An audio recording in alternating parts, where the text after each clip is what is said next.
Tonight on Access TV, it's Gotham Comedy Live.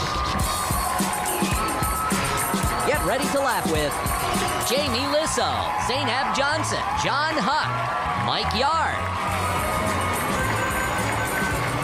This week's host, John Caparulo. Gotham Comedy Live, all happening right now. Ladies and gentlemen, John Caparulo! Yeah! Fuck yeah, huh?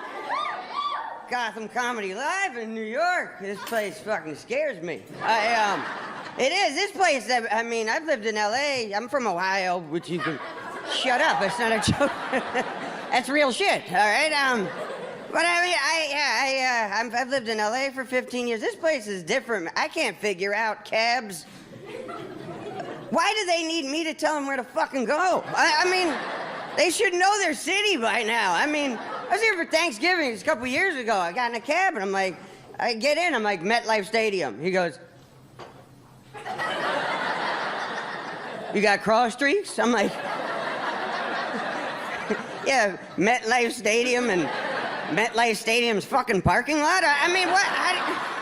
If I got in a cab and said, I mean, can you take me to Grandma's house? I could understand. You'd be dick. But I went to, it was at the butt fumble game. That's it, yeah. That's a pelt on my wall, huh? That's impressive. Some people saw the Immaculate Reception. I was there for the fucking butt fumble. I like football. I'm a football fan. I got to go to the Super Bowl a couple times. That was cool. I didn't play. I didn't get to dress for the game, but I got to go to Super Bowl 45 and 46. It was cool to, you know, it's cool to go to the Super Bowl because then I don't have to go to a Super Bowl party. Because, I mean, you can't watch the Super Bowl at your house by yourself. People have a fucking intervention for you, so... You gotta go to a Super Bowl party, and inevitably there's people at the Super Bowl party who don't watch football, and they're gonna fucking talk. What does first down mean? Oh, it means there's another TV upstairs? What it means?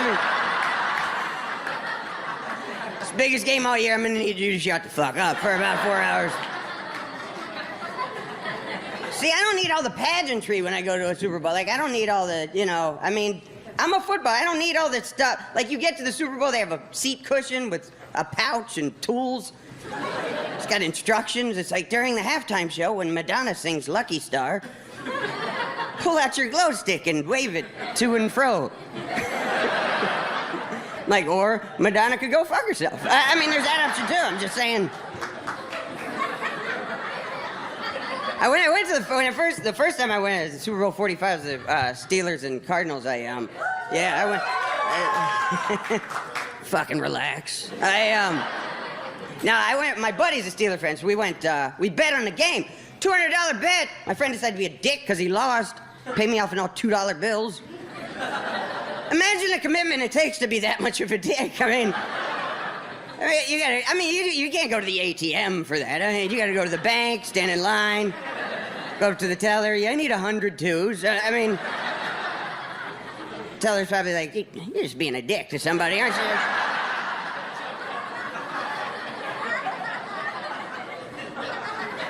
So I gotta spend 100 twos. That's not easy either. I mean, 'cause everywhere I go, I gotta pay with fucking twos.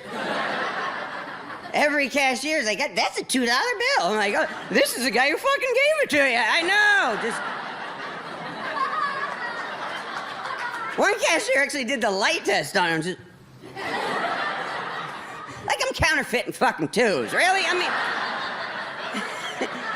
Yeah, twos and Sacagawea coins. I like to have really, really conspicuous counterfeit money, lady. I'm married now somehow. I like being married. Some dudes are just not real supportive. Like one of my best friends, when we got engaged, is like, oh, have fun having sex with the same woman every night for the rest of your life. I'm like, well, that would improve my numbers. So, I mean, thank you. I can see it. You can see Yeah, it was a sacrifice for some guys. I mean, with your lifestyle, your sex life. For me, not so much. You know, there's this long line of pussy outside my door. Like, you're all gonna have to go home now. I'm sorry. The position's been filled. Pretty much a productive move for me. I mean, but yeah, we got married. We've been married 2 years. She wants to have kids. I guess we're trying. I'm just doing the same shit. Really, I didn't really adjust my swing on that at all. Less cleanup now, I guess, is too far. But I mean, it's I mean, I don't know, at this point, I'm still just getting used to her. We're both dog people, that's good. I mean, I'm trying to convince her, like, hey, dogs are kind of cool too, you know? And by the time they get to be teenagers, they fucking die. I mean, there's that.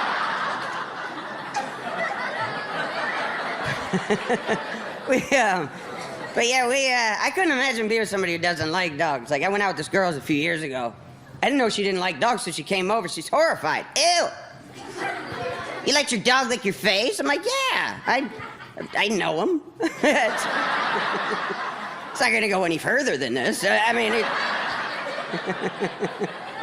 but he licks his butt. Well, not recently. I mean, it's kind of like the 5-second rule. Like, I don't let him go straight from his mud hole to my face. I like catch him licking his butt. Like, oh, hey, when you're done there, hook me up immediately.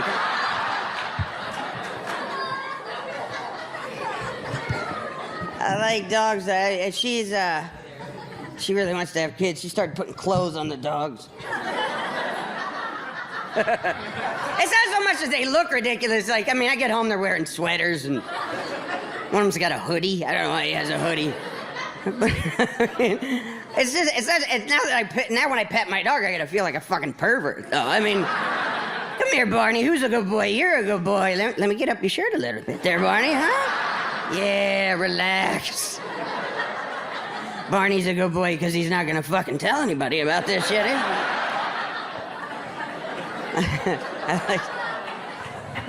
It's being married's different. There's now, you know, she tries to get me to eat healthier. She shops at Whole Foods. It's fucking hippie. I've been there once. Myself. I did like 3 laps with an empty basket and left. I was mad. I'm like, how are you people still in business? I mean, it's like, this lady's like, can I help you find something? I'm like, yes, something I'd fucking recognize. It'd be fantastic. Yeah. Where's your Oreos aisle? Do you have that? I mean,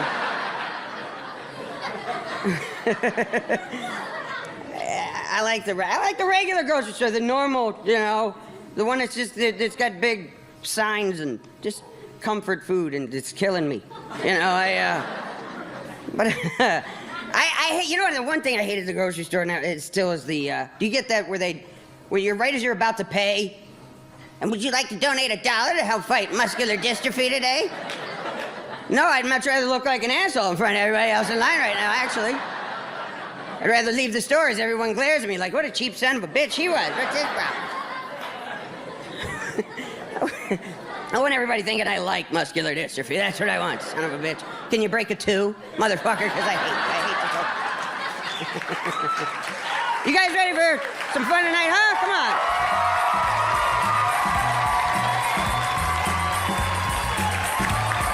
Stay tuned for more laughs on Access TV, live from the Gotham Comedy Club in New York City. Jamie Lissow is taking the stage when we return.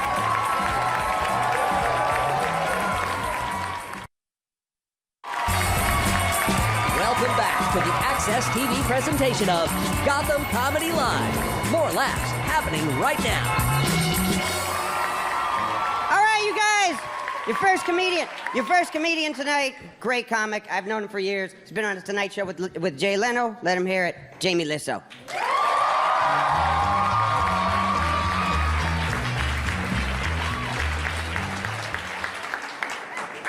Thank you guys so much, man. This is, thanks everybody for coming.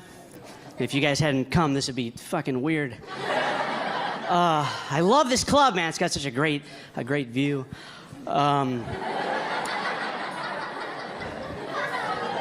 I I hope this goes well because it's live, and it's like I always tell my friends, it goes better than it does.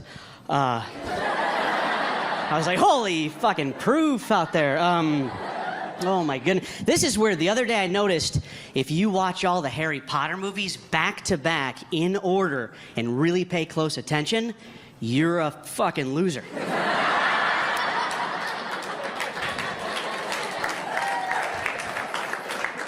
Oh, it's just gorgeous out tonight.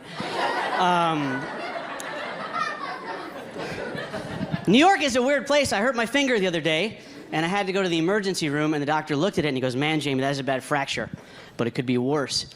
And I go, really? And he goes, yeah, you could be a magician. And I said, what do you mean? Because I wouldn't be able to, like, hold the tricks and stuff? And he goes, no, man, it would just fucking suck to be a magician, wouldn't it? That'd be a... Oh, man. So... That's cool. You guys laugh so hard, I was able to get rid of one of my jokes. Yeah, I hated that one. I've been doing it for 11 years. So I have a couple of kids back at the house, guys. Not in a weird way. I don't just have a couple of kids back at the house. That would be weird to admit that, you know. But I do. I have 2 kids at home, and sometimes people are like, Jamie, you have 2 kids. Do you have a favorite? Which is a ridiculous question, right? You know, obviously I do. You know what I mean? But I would never say anything, you know, because it's weird, because it's my neighbor's kid. Oh my God, you guys, this kid is so cute. I have a picture of him in my wallet. I used to live here. I used to live right in New York City, but it got too expensive for me.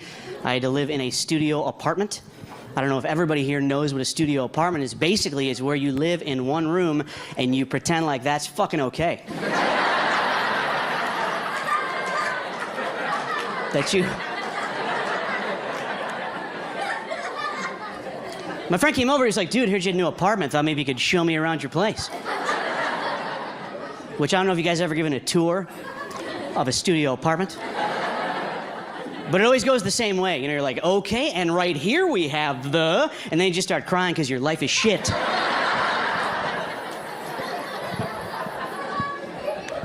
My friend goes, Jamie, you should put up a mirror on the wall. A giant mirror, and it'll make it look bigger.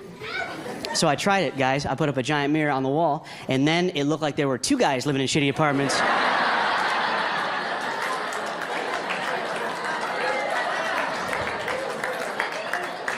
2 failures in matching pajamas.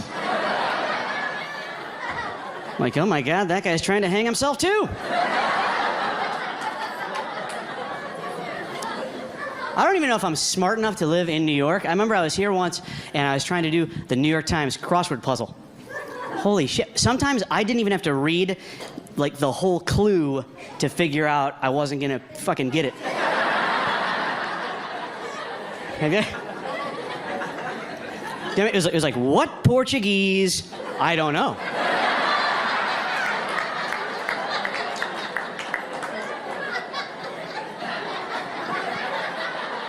I don't think I know one Portuguese thing. I wouldn't be able to get that one if you let me write the rest of the question.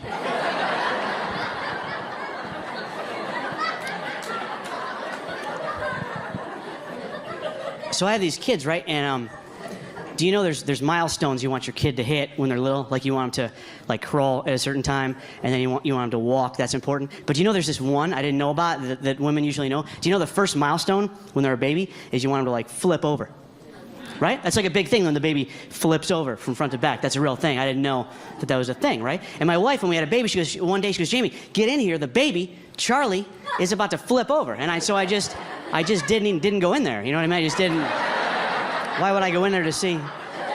So I just stayed watching TV. And then she comes in, and she seemed, I don't want to use the word agitated because it's not strong enough. But she goes, you missed it. Charlie flipped over, and you missed it. And I go, who gives a fuck?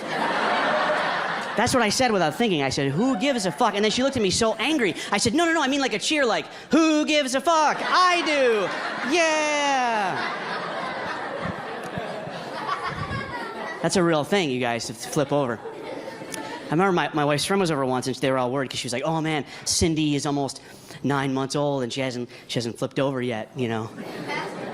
And I was like, yeah, I don't think it fucking matters. You know what I mean? Sorry to interrupt, but I don't think it matters. And she was like, well, how do you know? And I go, no, I'm just saying Cindy, you know, she might not be doing it now, but she'll be fine. She'll be fine. But she says to me, and she goes, well, how do you know? You're not a doctor. And I go, well, here's how I know. All of us in this room, you know, we don't like know someone at work that can't fucking flip over. Do you know what I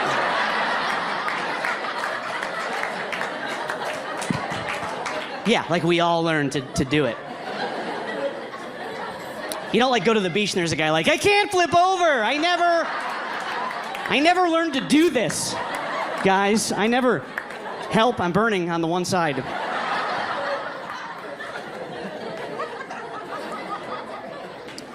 It's weird having a little girl too, because there's gonna be talks we're gonna have and stuff. There's boys are gonna come over. She's gonna get, you know, tits or whatever. And you're not. I probably won't use the word tits, you know, but it's. But what I thought was, I was thinking a great idea would be to just teach my daughter to give the best hand job in the world. And well, no, like I wouldn't teach. Hold on, hear me out here, guys. I think you should just give me a second on this one. Well, all I'm saying is a hand job, think of all the good things that come from a hand job, okay? There's no baby. That's why they call that a happy ending, because there's no baby. And there's no diseases. Okay. Listen, guys, I'm just saying that I don't want my daughter to end up on one of those MTV shows, you know what I mean? There's no MTV show called 16 with cum on my hand, you know what I mean? There's no... Right? Oh, you know what?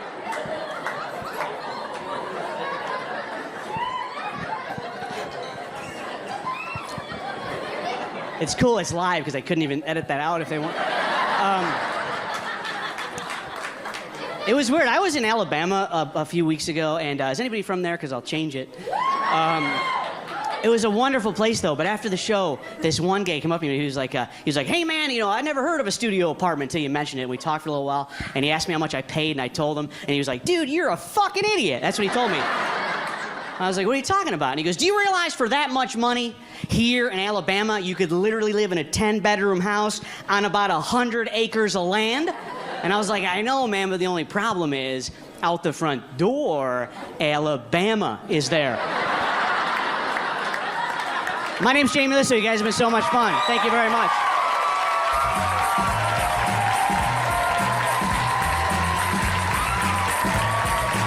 Stay tuned for more laughs on Access TV, live from the Gotham Comedy Club in New York City. Zainab Johnson is taking the stage when we return. Welcome back to the Access TV presentation of Gotham Comedy Live. More laughs right now. Your next comic, you know her from Last Comic Standing. Give it up for Zainab Johnson. Let her hear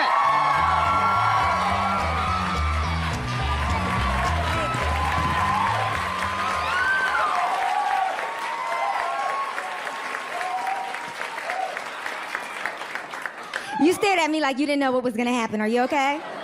She's like, is it really her? It's me. You wanna? Yeah, you just made me feel famous. Hey. So, I appreciate that.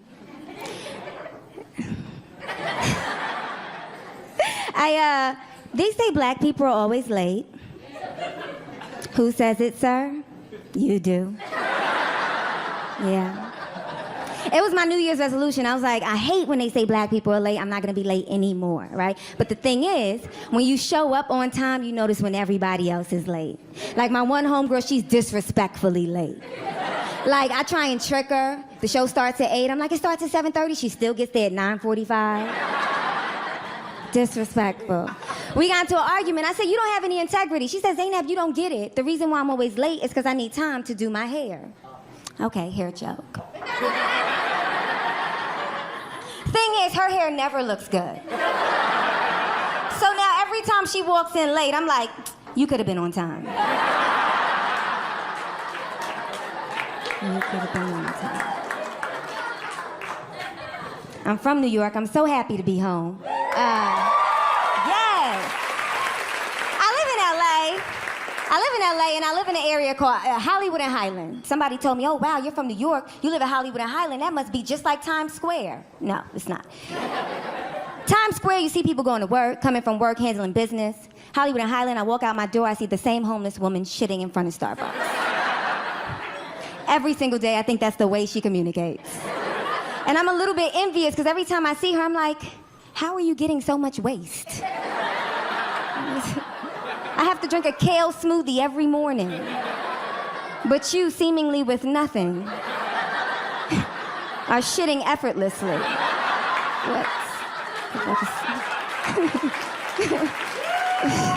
How is that possible? I'm happy to be home. I'm happy to be home because I see some of my family in the audience. It's actually 13 of us. Yes, I have 7 brothers, 5 sisters, all from the same mother and father. My mother's crazy. She's freaking crazy. I brag about it though. Like I feel like that's the thing that makes me special. You know, like I grew up in New York. At times we ain't have shit. So I feel like whenever I was losing, that was like my go-to win. Like kids would come up to me in school and be like, Zainab, did you get an A on the test? I'd be like, no, but I know my father.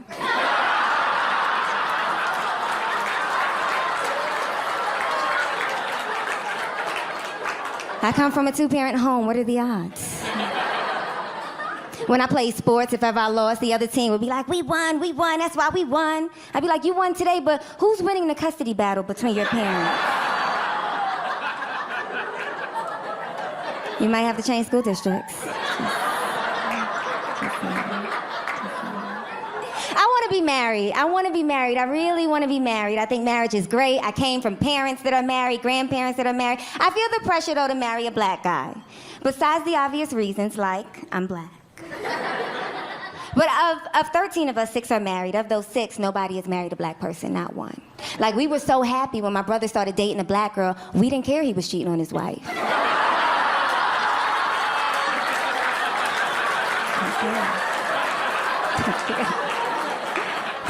I found out later she was Dominican. I was like, we'll take it. That's close.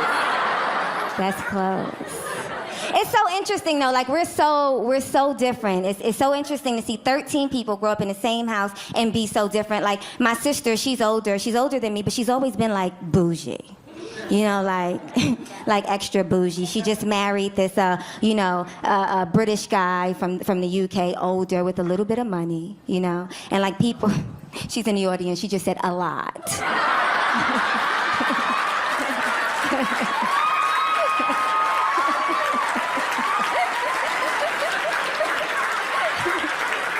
Just to prove her bouginess. So she has all these like designer items and people always say, wow, you know, you have all these nice things. What do you do for a living? She responds, I'm married. And like, I'm her sister, I know I should root for her, but every time she says it, I'm just thinking, bitch. Such a fucking bitch. My younger brother, he's complete opposite. He hood boy from New York. Could do anything he wants in the world, but he likes the hood. He likes to be like hood relevant, you know? Like, he likes to say this thing. He says that with anything he doesn't like, he's like, that shit is trash. Everything. Like, he hates the fact that I have a shaved head. He won't even FaceTime me. He hates it. He says every time he sees me, he says, Zainab, man, that shaved head, that shit trash. That shit. But he says it like he cares about that shit trash. And he always follows it with, that's a fact. Like, it's not my opinion. You know, he says it like, Wikipedia, check it. Like,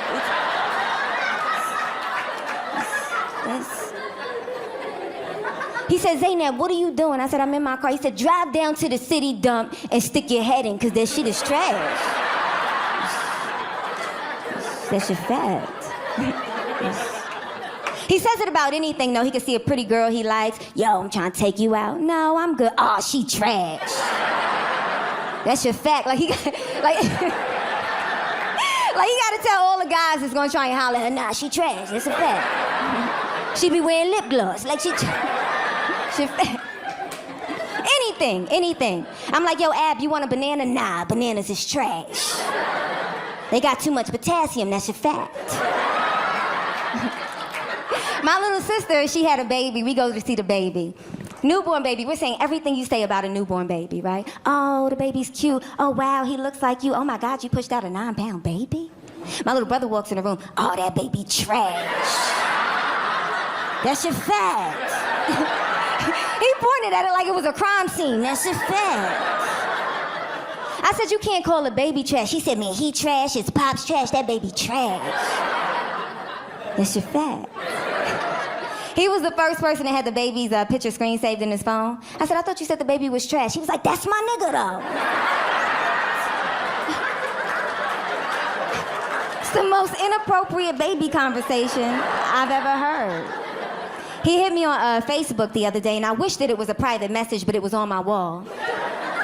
And it read, Zainab, grow your fucking hair back. You got people thinking something is wrong with you. For real, grow your shit back.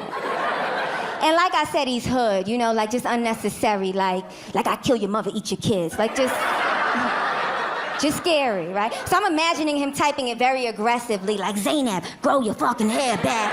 I don't know why I feel like hood boys can only type with one finger. Y-O, where the fuck is the U? Where the fuck is the U? That shit trash. I'm Zainab, y'all. Thank you.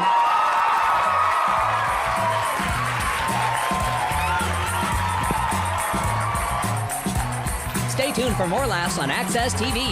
Live from the Gotham Comedy Club in New York City. John Huck is taking the stage when we return.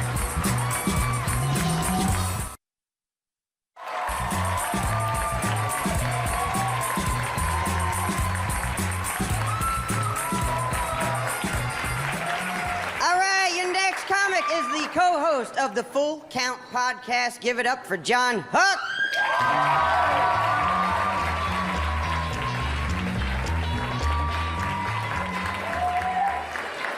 How is everybody? Ah, that's nice. You seem like a great crowd. Let me leave you with this. I was driving the other day, I saw a bumper sticker. It said, give kids hugs, not drugs. My first thought was, yeah, that's a good idea. My immediate follow-up thought was, I'm probably getting the same amount of prison time for doing either one of those things.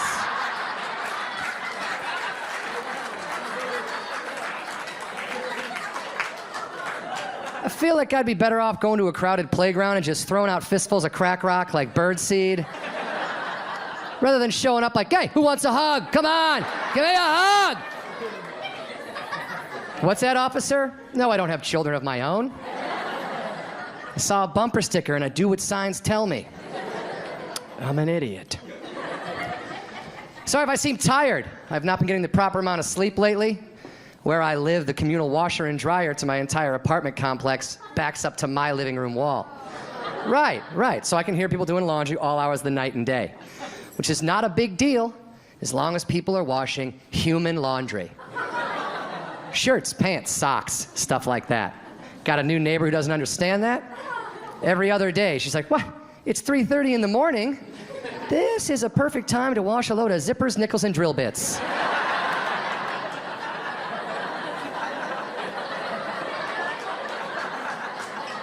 What are you doing down there, lady? Drying a robot? What's happening?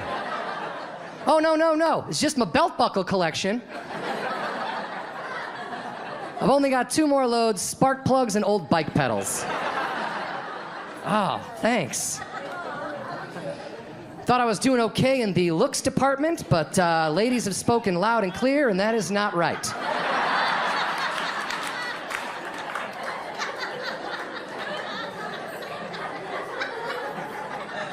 Was out at a bar, minding my own business, watching the TV, noticed 2 women on the other side of the bar staring at me, burning a hole in me. So I was like, I should go talk to these ladies because I think that's how society works. I have no idea, really. I don't get out a lot. So I casually walk up to these ladies and as smooth as I could introduce myself. Hi, I'm John. Couldn't help but notice you were looking at me studying me from afar, you know? And this one girl cuts me off. She goes, yeah. Because if anything weird happens to me or my friend here, I won't be able to describe you to the police later.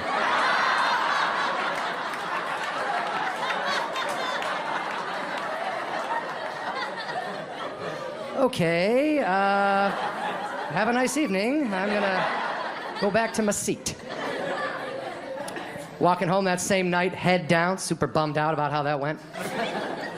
Guy I don't know on the other side of the street yells out at me, "Hey, that beard makes you look like a racist." What? I said, "Excuse me?" He goes, "You heard me, man. That beard makes you look like a racist." And I stopped. I was mad. I was like, "First of all, sir, it is 2014. That is a small-minded, ignorant thing to say to someone. And secondly, I think the word you're looking for is rapist."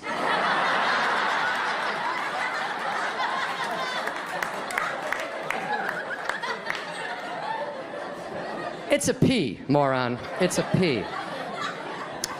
Ignorance is everywhere, though, guys. You can't learn everyone all at once, anyway. I don't think I'm going to have children. I don't think that's in the cards for me. Not because I'm anti-kid or I hate kids or anything, but I'm actually afraid of dad anger. In case you don't know, dad anger is a disease that affects 99.9% of all men with children. And I've seen it firsthand, and I don't want it personally. I remember being 7 years old, looking into the kitchen of the house I grew up in, and I could see my dad in there. He was getting into a fight, a physical altercation with a piece of individually wrapped American cheese.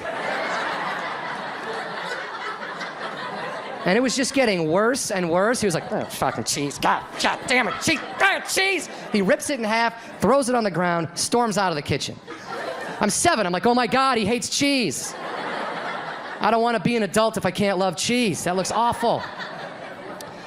As I got older, though, I realized that wasn't about cheese at all. That piece of cheese represented my father's dreams.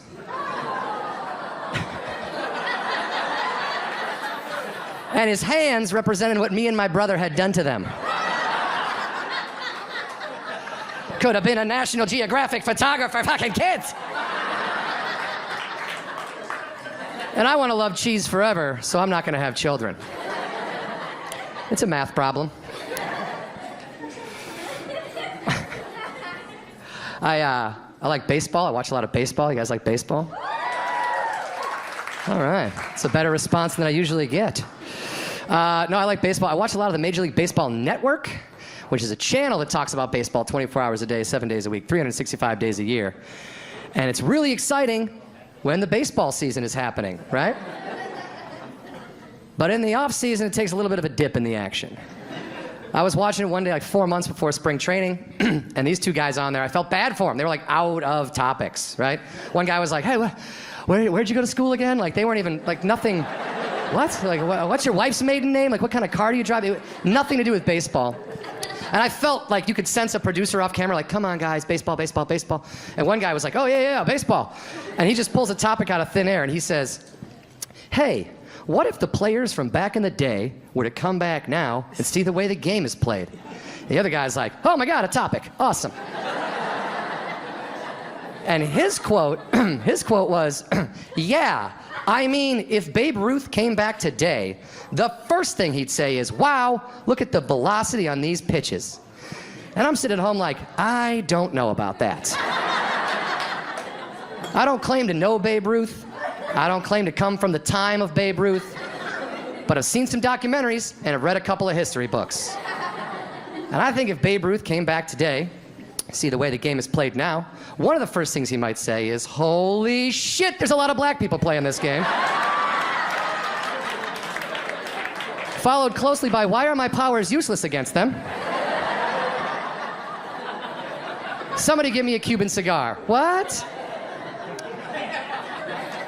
It's turned into a trade embargo joke at the end, guys. It's literally the highest proud thing I'll say all night. My brother's an idiot. He doesn't have a TV, don't worry, we can talk about him. He doesn't think before he speaks. He's only a few years younger than me, does not think before he speaks. I was out at a bar, minding my own business, eating dinner by myself, because I'm super popular.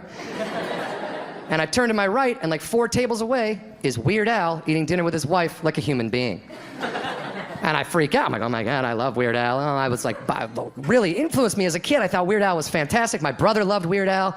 So I get away from the table. I don't want to freak out next to him. So I get away from the table. I call my brother. I say, hey man, you got to get down here. Weird Al is here. To which he responds with, huh? Yankovic or Pacino?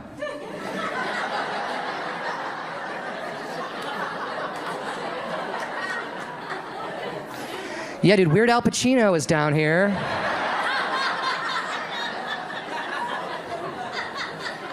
He's got an accordion, and he's shouting out lines to Son of a Woman in Scarface.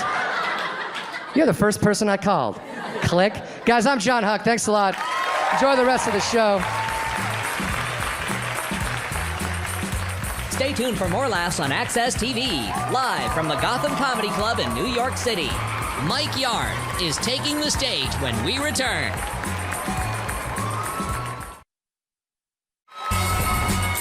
Welcome back to the Access TV presentation of Gotham Comedy Live. More laughs happening right now. All right, you guys know your next comic from Inside Amy Schumer on Comedy Central. Give it up for Mike Yard. Let him hear it.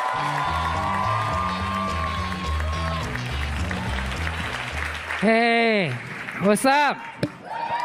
All right, that was kind of whack. Thank you. 40,000 people in here, but you're the only one. I appreciate that. I don't blame y'all. I don't want to be here either. I really don't. If I didn't really need this $25, I would not fucking...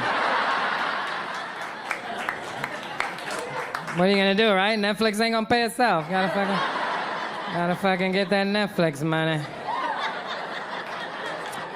I'm lying. I love doing this job, man. I love doing comedy. I can't do anything else. I tried to have a job. I did.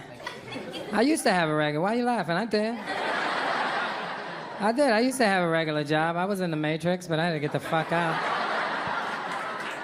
Because the Matrix is scary, yo. You know what it is? There's too many rules when you got a job. Like, I'm not a rule person. You got to know who you are. There's no rules to comedy. That's why I love doing this. No fucking rule. None. The only rule is be funny. That's it. And you don't even have to do that sometimes. There's a lot of times where you look at the audience like, my bad. I thought this shit was hilarious when I wrote it. It's the only rule of comedy. There's no drug test to this job. None. None. You hear me? I could have shot dope right before I came up here. I could have been in the hallway. Could have came on this stage. Y'all wouldn't give a damn as long as I was funny. That's all you want. That's what you paid your money for. I could have came on this stage and be like, yo, so I was on the subway.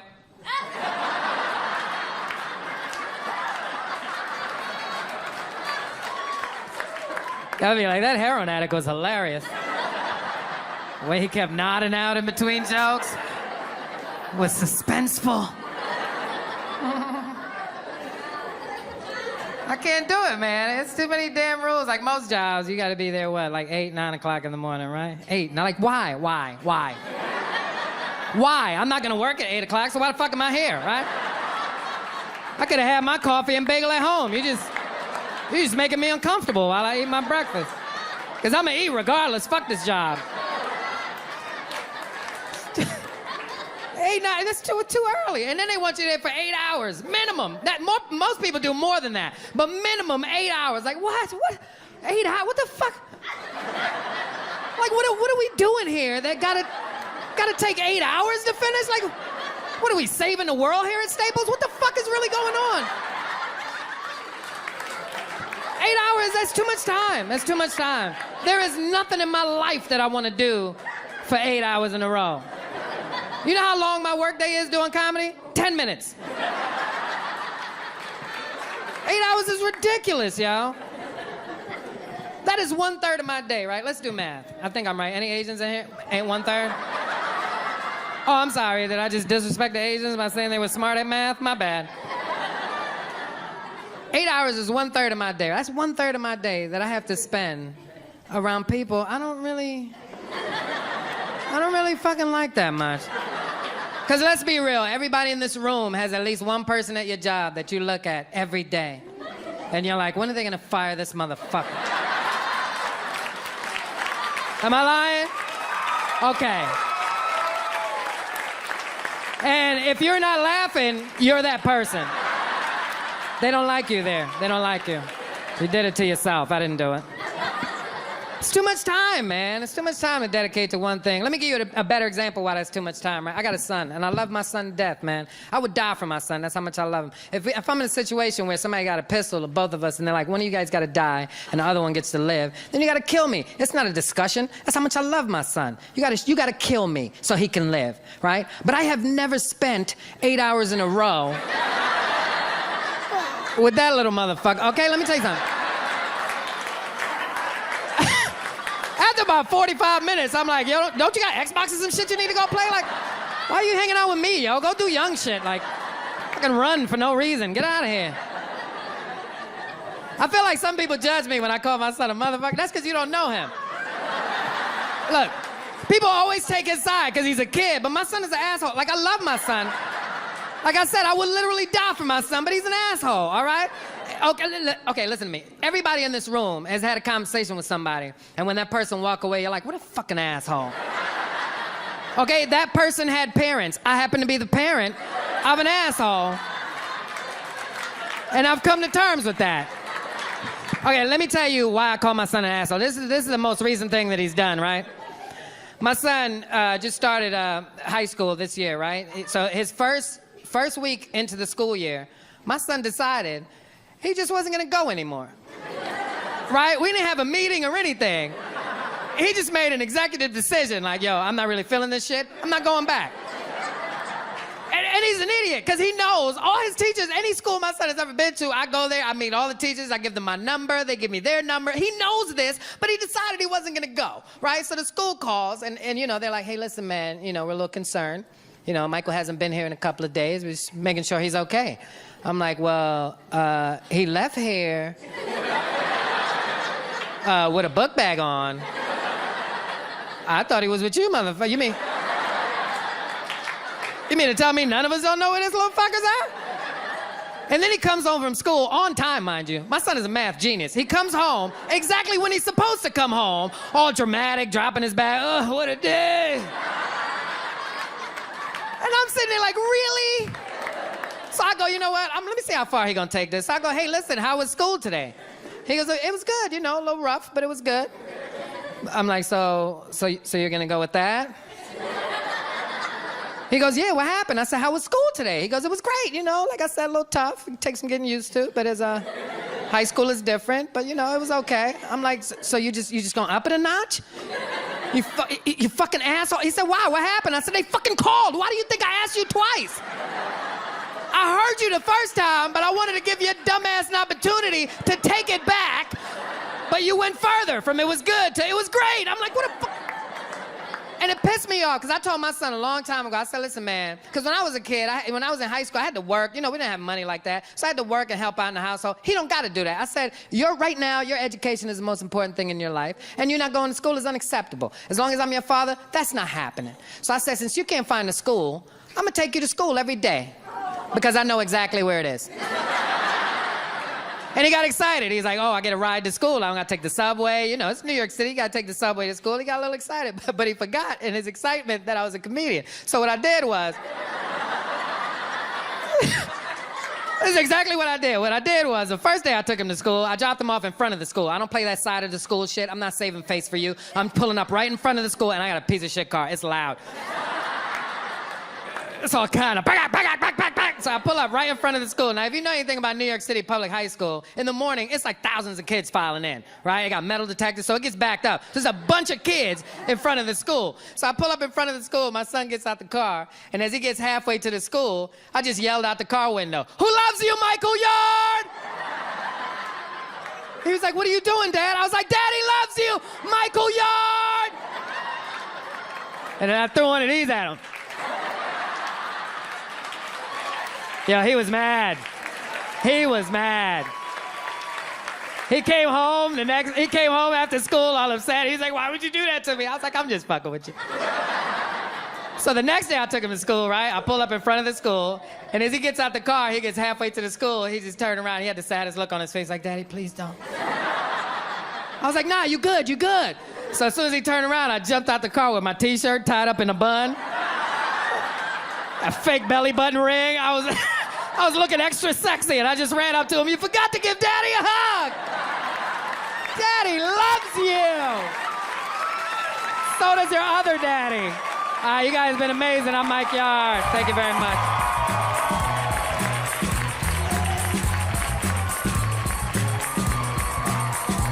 Stay tuned for more laughs on Access TV, live from the Gotham Comedy Club in New York City.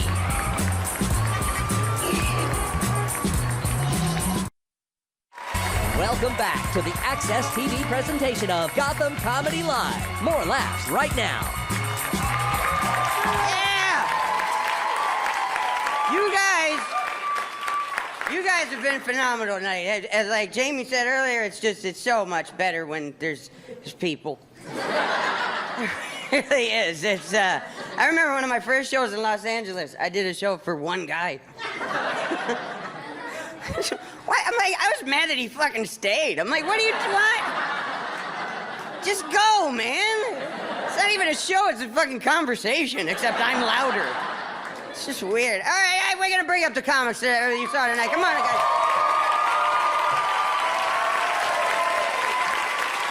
Give it up for Jamie Lissow, Zainab Johnson, John Huck, and Mike Yard. Let him hear it.